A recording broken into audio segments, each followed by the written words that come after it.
UW Health clinical dietitian Michelle Swader is back with us. Good to see you. Good to see you. Summertime healthy grilling, the topic of this month's segment. What are we talking? What's the danger here?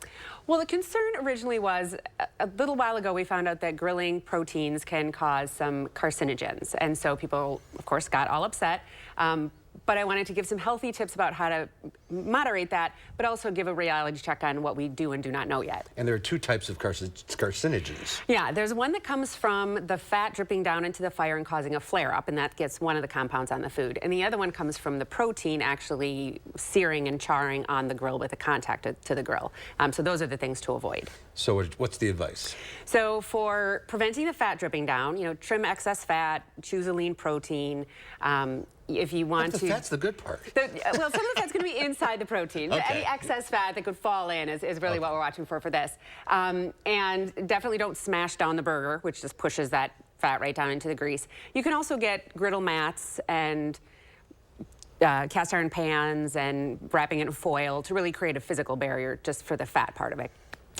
For the protein, there's a few things you can do. I mean, you don't want to grill too high at a high temperature. The grill can go a lot higher than your stove. So grilling at a moderate temperature can prevent that char.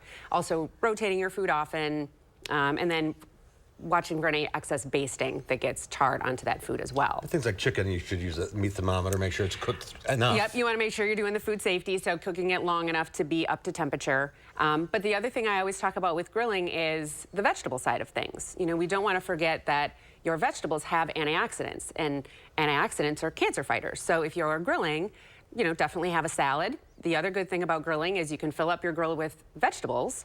Grilling the vegetables, it doesn't have the fat and protein that your meats will have, so you're really not at risk at all for doing some vegetables, and you're adding the antioxidants to the meal as well. And you're getting some of that barbecue flavor on the vegetables. Right, you're still getting some of the taste, and with that you can have leftover vegetables that are grilled. They still taste delicious, like they're fresh off the grill.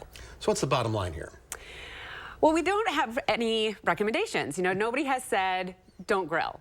So the only studies have been done on animals, and we're safe to grill if you want to take some of these precautions. If you're concerned about your cancer risk, you definitely can.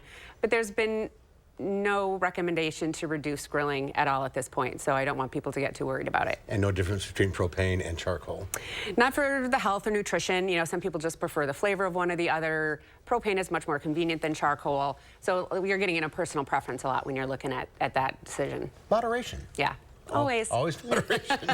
Michelle, thank you. Thank you. Enjoy the summer. Yes. We'll see you next time.